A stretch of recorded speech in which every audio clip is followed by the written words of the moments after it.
بسم الله الرحمن الرحيم. ده اجتماع مجلس الإدارة ليه عندي في البيت، لأنه منه الله خالد لطيف. يوم ما رحنا نجيب الزبادي كان عنده انفلونزا وعداني، الدكتور منعني من ان انا انزل، فلو كنا اجلنا كان قالوا المجلس خاف مش عارف ياخد قرار واي كلام في اي كلام من اللي احنا بنقعد نسمعه.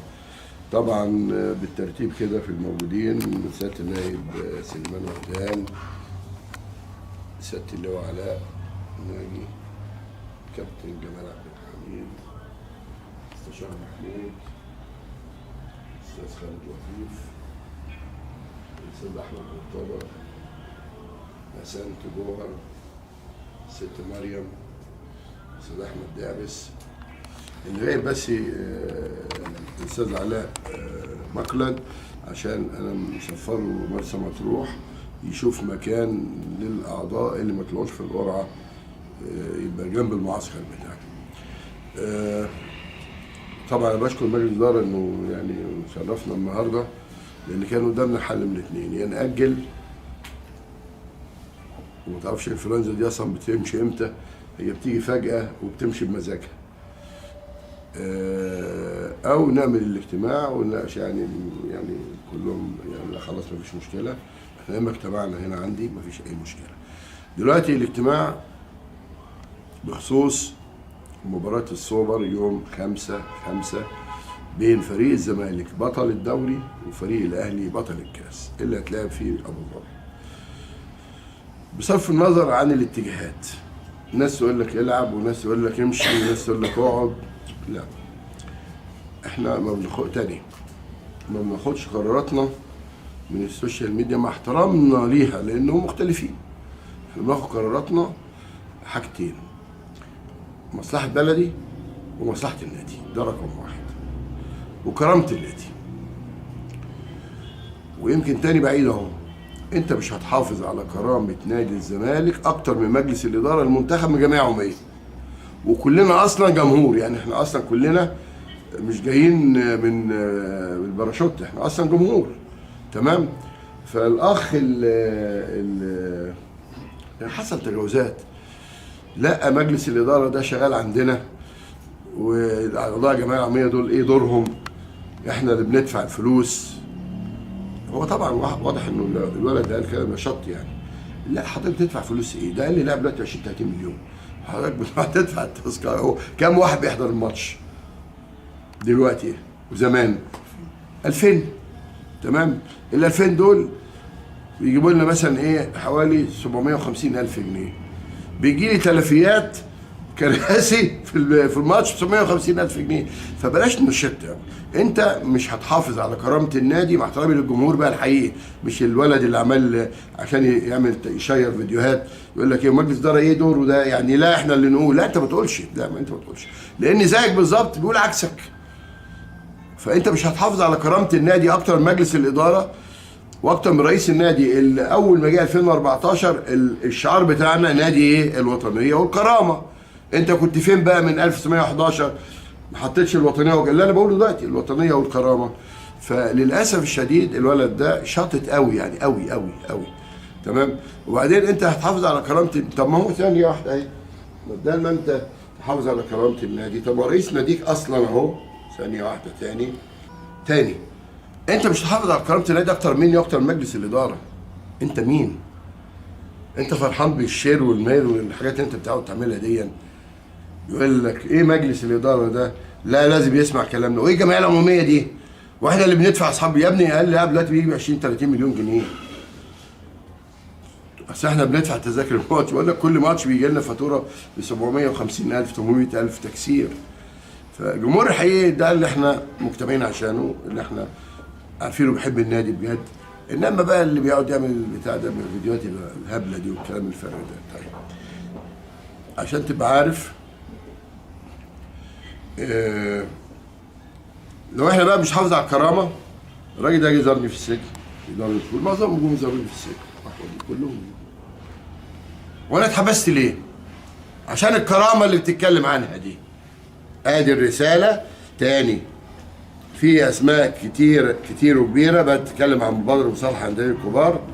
انا بقى اقول بقى في فيديو انا عن نفسي كرئيس مجلس اداره نادي الزمالك كرئيس مجلس اداره الزمالك مش كمرتضى، موافق ومعاهم كل المصريين الوطنيين، وعارف ان ممكن يكون اللي هيعطل ده ان كابتن الخطيب زعلان، وعاوز اقول له انه على راسي، انا هقول له كده وعنده حق يزعل. الناس بتفسر كلام انا زي ما عايزه والامور بتكبر، وانا كنت فاهم حاجات غلط. يا نهار ابيض، فاهم حاجات غلط. انا اشهر محامي في الوطن العربي فاهم حاجات غلط. ليه الرياله نازله؟ سبحان الله. انا بس بوريك بتاع الكرامه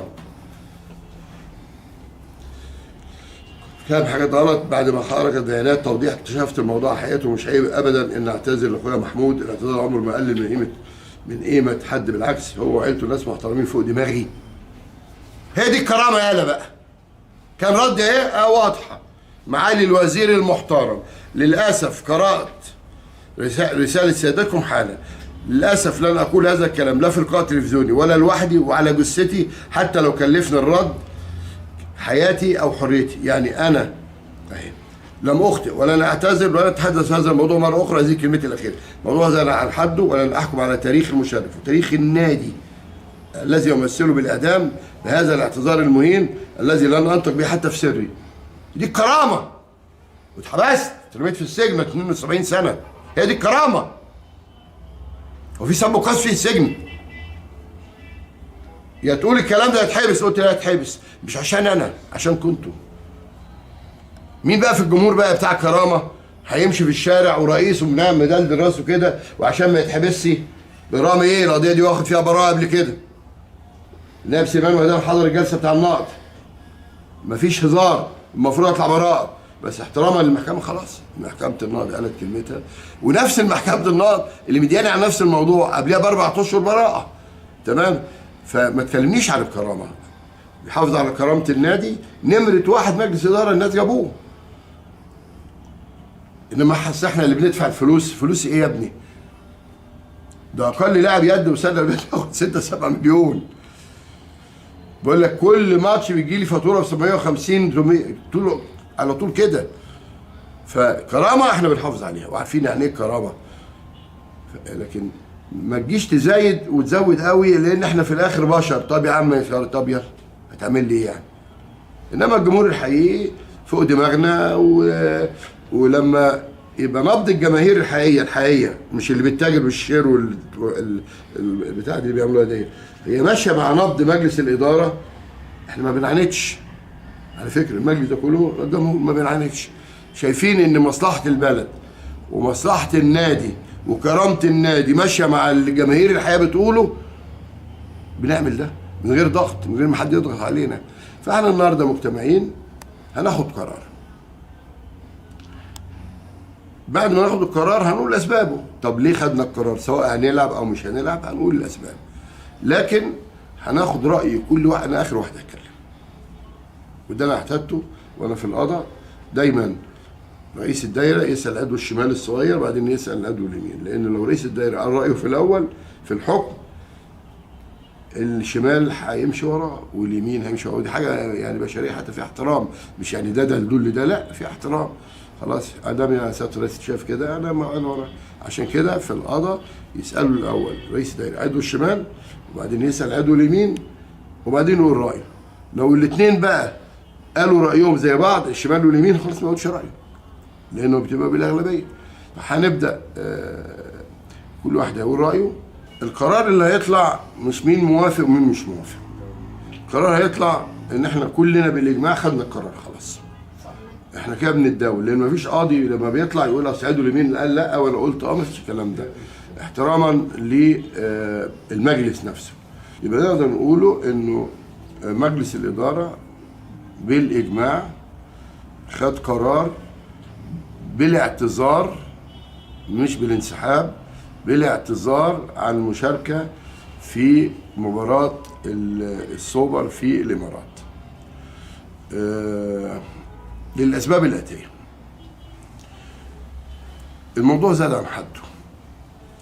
هذا الاتحاد اللي خسر كل البطولات، الشباب والناشئين كله، وطلع ما خدش كاس عالم وخسر افريقيا، كله خسر كله. دخل معركه مع نادي الزمالك باينه قوي قوي، مع ان جمال علام عامل نفسه زملكاوي، وحازم امام عامل نفسه زملكاوي، وبركات عامل نفسه زملكاوي. لا الموضوع زاد، والموضوع مش من موضوع كهرباء، لا الموضوع بدأ لما اتوقف القيد ل3 لعيبه بدون وجه حق، والدليل انهم بدون وجه حق ان هو بعد كده ايدوهم. ما هو انت لو موقفك سليم هتكمل. ويمكن الفيديو اللي فضحهم يوم ما رحت وانا بتحايل عليهم كلهم عن جاهيه، وكلهم عارفين جايين ازاي. انتوا مش منتخبين، انتوا جايين معينين. يعني ايه قائمه محمد ابراهيم بتاع بلاد الدكرور كانت نازله ضد كامل جمال علام؟ يا جماعه لا، يا جماعه عيب اللي بيحصل ده، يا جماعه مش ممكن اللي بيحصل ده. 3 لعيبه تخسرهم لي وانا عندي اهم مطوشه، تاني اهم مطوشه، سواء كنا في افريقيا او في الدوري. وبعدين من غير مناسبه كده لما رفعنا القضيه في مجلس الدوله، تمام، قلت خلاص انا ايه، ما انت لو موقفك صح خلاص مش كمل. وكل الانديه عليها فلوس. لا الاتحاد الكره نفسه عليه فلوس. يعني مشروع الهدف مش عارف، كل المشروع كله عليه فلوس، الاتحاد نفسه عليه فلوس. انما التعنت اللي عامله جمال علام، اسف عنتر علام، مع نادي الزمالك شيء غير مقبول. يعني يا جماعه زي ما انا قلت، واول ما قبل ما نخلص الاجتماع يعني نتكلم مع بعض، مش ممكن يا جماعه لاعب هربان من نادي الزمالك، لا هربان وعاده ساري، تقوم الفيفا يقول لك عقوبه، وبعدين الانضباط الدوليه تدي له عقوبه، يقول لك مش هدفع. هذا اللاعب نفسه في السوبر اللي اتعمل في الامارات ماتش 100 زي الفل، لعيبه الاهلي والزمالك مع بعض زي الفل مفيش مشكله، نزل ضرب طارق حامد، ضرب حازم امام، الماتش ولع، وكانت فضيحه هناك اللي احنا شفناها. مصممين؟ يعني انا شايف ان بدل ما النادي الاهلي يعمل قضيه النهارده انه لجنه الانضباط دي باطله، طب ما لما هي باطله يا محمود يا خطيب، طب ما هي باطله امال انت قدمت شكوى ضد انا ليه عند نفس اللجنه؟ ولا هي باطله لما تطلع عقوبه عندك تمام عليك انت، ومش باطله وحلوه لما تدي عقوبه عندي 300,000 جنيه ومنع من دخول المباريات شهرين؟ ايه الهجص ده؟ ايه التهريج ده يا جماعه؟ طب لما هي باطله، الولد كهربا ده راح حضر التحقيق ليه قدامها؟ طب المحامي بتاعك ليه حضر التحقيق قدامها؟ مش هي باطله؟ هو في كده يا جماعه؟ انا ما شفتش بصراحه. فاي حد يقول لك لا نشترك في ايه؟ هنروح نشترك في مهزله وجايب حكام مصريين ويلا اتفرم، وادي بطوله خدناها زي السله لما الحكم قال لك لا الواد يقف على العلامه والعلامه متغطيه، ها، وزي الطايره لا عايز عيد التاني يعني عيد تاني النقطه. مش كده يا جماعه. فنادي الزمالك ده موقف مش هيغيره. احنا خدنا موقف قبل كده تفتكروا 97 بتاع قادر عبد العظيم، الغلطه اللي عملها الجهاز الفني اللي هو ايامها كان اخونا فاروق جعفر وكابتن نبيل نصير، ان انا قعدت اقول لنبيل خد اللي قبل ما يبقى، بص ما هو انا لو دخلت معركه كمل، ما دخلتش خلاص، انا نزلت الملعب وبدات المباراه ما انسحبش خالص، يا نبيل اطلع يا ابني اطلع، ما كانش هيعمل تليفونات موبايلات. ربنا يديله الصحه بقى محمود وجدي لما لقى انا عمال اطلع اللعيبه ونبيل نصير الله يرحمه طبعا ولا فاروق جعفر ولا كاني موجود بقول لهم، واخد بشرف على فريق كوره مع المستشار جلال ابراهيم. فمش عايزين يطلعوا. فمحمود وجدي كان مدير بحث اعتقد القاهره، صديق عزيز يعني يبقى وزير الداخليه، قال لي ده في حد عايزك بره.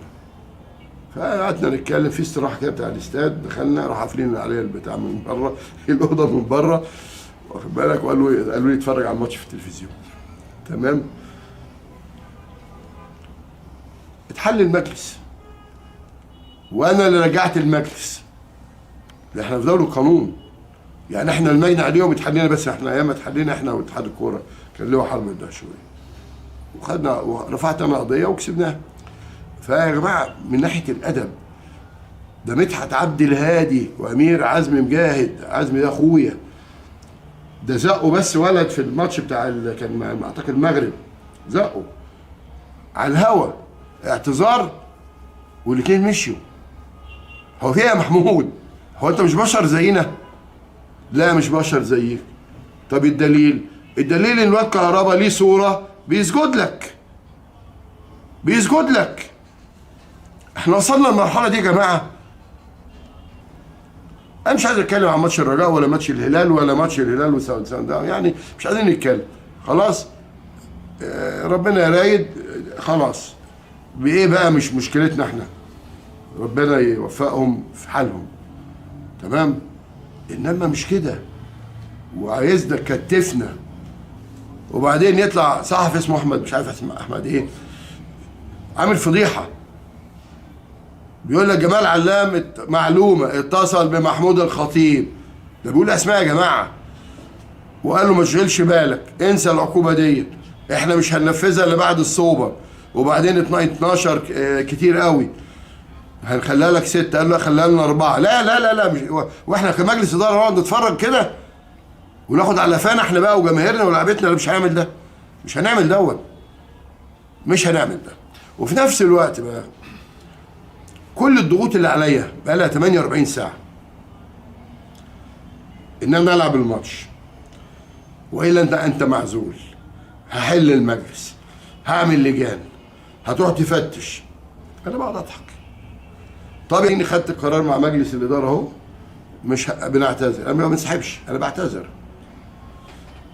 وبعتذر للشعب الاماراتي المحترم، وبعتذر لجمهور الزمالك والاهلي اللي في الامارات اللي قطعوا التذاكر، واتحاد الكوره هو اللي بوظ الدنيا بالمحاباه. انا بفرمك، انا دايس عليك بالجزمه، وريني هتعمل ايه. لا هنعمل، كلنا متطوعين. الراجل ده نائب في البرلمان، الراجل ده نائب وزير التجاره، وزير التموين، كابتن جمال عبد الحميد، مستشار محمود، خالد لطيف في مجلس الاداره من ايام ما كان عنده 24 سنه، وكان في مجلس اداره بتاع اتحاد الكوره دورتين. النائب احمد مرتضى كان عضو في البرلمان. ملكه السياحه هي قاعده، بنت سيد جوهر الله يرحمه. مريم، استاذ احمد دعبس، بنكير محترم. لا فيش حد فينا، انا رئيس محكمه ورئيس نيابه عضو برلمان ومحامي شهير ومؤلف كود، لا لا لا، مفيش حد فينا، ومحدش فينا بيقبض. احنا من وقتنا عشان بنحب المكان. فانت مش هتدوس علينا بالجزمه، مش كده، مش كده بجد. وانت يا حازم يا مان تقول لك اصل احنا مالناش دعوه. طب انت مالكش دعوه. طب اديك عرفت ان جمال، يعني يا جماعه كنت عايز بيان يطلع من اتحاد الكوره يقول احمد عباس ده كذاب، ما حصلش المكالمه. لكن خلاص ما دام ما ردتش، وده راجل بيغطي اخباركم، يبقى حصل انك انت كلمت محمود الخطيب وقلت له ما تشغلش بالك، ده احنا بعد السوبر. وانت قبل كده قلت ايه؟ لا بعد افريقيا، بعد الدوري، بعد الكاس. هو مين دول؟ انتوا ليه بتستفزوا جمهور الزمالك؟ وليه بتستفزونا احنا بقى كجزء بقى من جنسيه وكده على مجلس اداره، جزء من جمهور الزمالك. فوزير الشباب والرياضه كل الضغوط اللي اتعملت، التسريبات بتاع بليغ ابو عيد اللي انت مشغله، والواد اللي اسمه ياسر اللي انت مشغله، وده منسق مش عارف فين وده منسق فين، وده بيعمل لك طبع ايه، ده يبقى ياسر بيعمل له طبع يوم الجمعه عدد خاص. دي عيب، عيب، دي فلوس دوله، دي فلوسنا احنا، عيب. طب انا ما خفتش اهو. واقول لك بقى حاجه في الاخر خالص، هو مش الاشكال بيقف في التنفيذ؟ مش كده؟ بيقف في التنفيذ. طب انا قاعد في بيتي بقى لغايه المحكمه ما تحكم في الاداريه العليا، ورينا هتعمل ايه في النادي. انت عايز تبهدل النادي؟ يعني انت هدفك كله انك تبهدل النادي تاني؟ ليه؟ مفيش رئيس وزراء، مفيش رئيس جمهوريه، تاني، مفيش دول ودول. انا قاعد في بيتي اهو، ومش هروح النادي. استريحت، بس احنا خدنا القرار الصح. اللي بيحافظ على كرامه النادي اللي انت عضو فيه. انما انت طلعت وقلت ايه؟ لا اصل مخالفات الاهلي احنا بنشوف الموائمه وما ينفعش موائمه، اما الزمالك احنا نفرق. انا هو ضحيت بنفسي عشان الجنين يعيش. واخد بالك؟ حتى قبل كده اللي جانك من 3 سنين لقيت ايه؟ لقيت مرتضى منصور اتبرع ب 30 مليون جنيه وجاله 151 مليون بالدولارات واتبرع بيهم للنادي. الرغم دول بتوعنا ليا انا، الراجل جواب شخص اللي من المحكمه، دول بتوع مرتضى منصور برعت بيهم للنادي. هتقول لي مخالفات؟ وبعدين مخالفات اللي هو النادي فيه فلوس عشان تقول لي مخالفات؟ يا عم صل على النبي بقى. هو النادي فيه فلوس؟ ده احنا عمالين نجيب حته من هنا على حته من هنا على حته من هنا. خدنا القرار الصح، وكل تهديداتك ليا بقى لها يومين. هعزلك يا عم، اعزلني، هنفخك عليك من رجليك، هجيب لك القطه السوداء وقعدك انت وهي في اوضه. ايه ده؟ ايه ده بجد؟ وتسريب اخبار هنا برغم التهديد المباشر. اللجان مش عارف ايه، لجان ايه؟ بقول لك النادي ما فيهوش فلوس، مش النهارده، من الاول. انت عملت ايه لما اتحجز على 100 مليون جنيه في البنوك في بنك مصر؟ ولا حاجه. الموضوع زاد عن حده، ونادي الزمالك ده يعني مش حاجه كده هايفه معديه. نادي الزمالك نادي عريق من 1911. طب يرشحوا واحد مكانك، هو اللي مكاني ده بيعمل ايه؟ العقود. طب ما هو العقود الاثنين استاذ سليمان وهدان وانت عاملين استاذ سليمان انت اللي ده النهارده ولا من زمان؟ يوم ما المجلس تمام. شيكات تامين الصندوق انا مفوض احمد. ايه مشكلتك بقى؟ باختصار شديد يا جماعه، قرار بالاجماع، المجلس المحترم بيحافظ على كرامه النادي اكتر من اي حد. بنعتذر اولا عن الحضور، وبنعتذر لجماهير اللي حجزت التذاكر، بنعتذر لدوله الامارات، وبنقول اهو انا بقول لدوله الامارات من فضلك العلاقه اللي بيننا بالامارات علاقات محترمه. احنا ممكن نعمل ماتش في نفس الميعاد بين بطل الدوري الاماراتي وبطل الدوري اللي هو الزمالك في اي وقت. ادعونا هنيجي، عشان الامارات ده شعب محترم فوق دماغنا. انما احنا كده انا بنحس ان احنا اسرى متكتفين، وجمال علام مكلبشنا كلنا ومعاه وزير الشباب والرياضه، يلا انت وهو يلا كتف العيال وديها عشان تلعب. لا، مش هنعمل ده، مش هنعمل ده. واللي ضحى بحريته واتحبس شهر عشان ما يعتذرش لحد، كرامتي هي كرامه الاعضاء، وكرامه الجماهير هي كرامه مجلس الاداره. قضيت اول 4 ايام في رمضان في السجن عشان مش محمود الخطيب، عشان اخت محمود الخطيب اللي مش موجوده اصلا. ف الزمالك اطمن، البوصله بتاعتنا بتبقى زيكم بالظبط احنا من الجماهير لما بنلاقي ان كرامه الزمالك هيمساها حاجه. اخيرا، لو طلع قرار بكره مثلا بتاع لجنه التظلمات وقف الواد، مستعدين يسافر. احنا مش خايفين من حد. هو مش كهربا ده كان بيلعب الماتش بتاع سان داونز واتغلب 5 باين، ولعب الماتش بتاع السوبر بتاعنا بتاع الامارات وكسبناه هناك وخدنا الكاس، ولادنا جابوا الكاس بيهم. مش القصه في لاعب، القصه في القيمه، قيمه الكرامه والعدل. ده مش عدل. لاعب يعمل هذه يعني اصلا هو هربان من النادي يا اخي. ده حتى على مستوى العلاقات العائليه، ولقى اتطلقت وراحت اتجوزت واحد، خلاص كل يوم تروح لجوزها القديم وتقعد قدامه ترقص، ومعاه جوزها الجديد. معقول يا جماعه؟ ده جوزها القديم يطلق طماجه ضربه طلقه، لان ده استفزاز. احترموا نفسكم بقى عشان الموضوع زاد عن حده، وكله مع بعض. وبالمناسبه الناس ما تعرفش، محمود الخطيب ومحاميه وكهربا ومحاميه وممدوح عباس ومحاميه وايمن ابنه راحوا لرئيس مصلحه الضرايب، قالوا له عايزين نتفق، هنحط بما يعادل يعني 100 مليون جنيه هنا، افتح لنا الحساب بتاعهم، شيل الحجز لمده ساعه.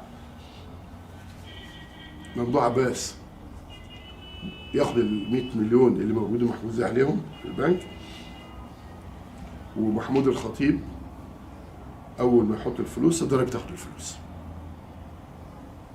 يعني قسموها. هو في كده يا جماعه؟ ده ايه بقى؟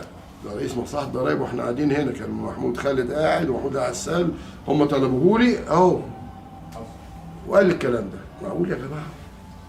معقول وصلنا للمرحله دي؟ معقول الفرم في نادي الزمالك كده؟ وتقول لي هو الولاد خسروا بطوله البنات ليه طايره؟ من اللي فينا. اصل اليد من اللي فينا، من اللي احنا شايفينه من ظلم، مش ظلم، قهر. وكأن النادي الزمالك ده مش نادي مصري، مع انه النادي الوحيد اللي واقف مع الدوله، النادي الوطني، وفي ظهره. لا عندنا حد اخوان مسلمين، ولا عندنا واد اسمه علاء صادق، ولا عندنا القرف ده كله. انما احنا اللي بنتبهدل.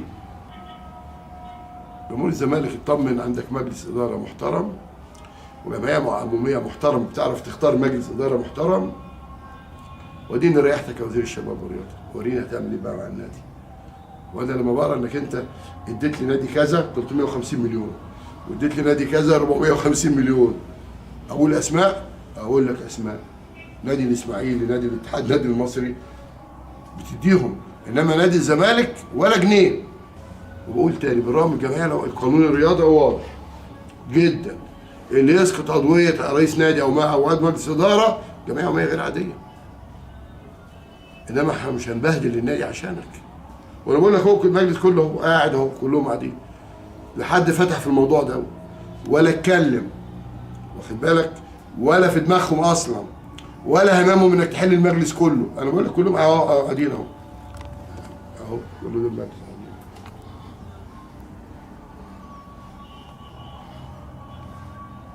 عشان ده مجلس محترم، وعارفين ان قائد الفريق هو اللي جاب القايمه دي كلها ثقة فيها.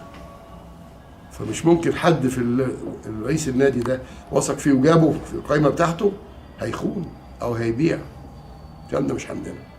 انا اقعد استمتع مع اولادي واحفادي، تمام؟ هنتقابل قريب ان شاء الله باذن الله. دي اخر القرارات. حد تاني عايز يعلق على اي حاجه يا جماعه يتفضل يقول. اللي عايز يقول اي حاجه تمام بيه يقول اي حاجه، ما عندناش مشكله. اي تعليق؟ تمام؟ ماشي.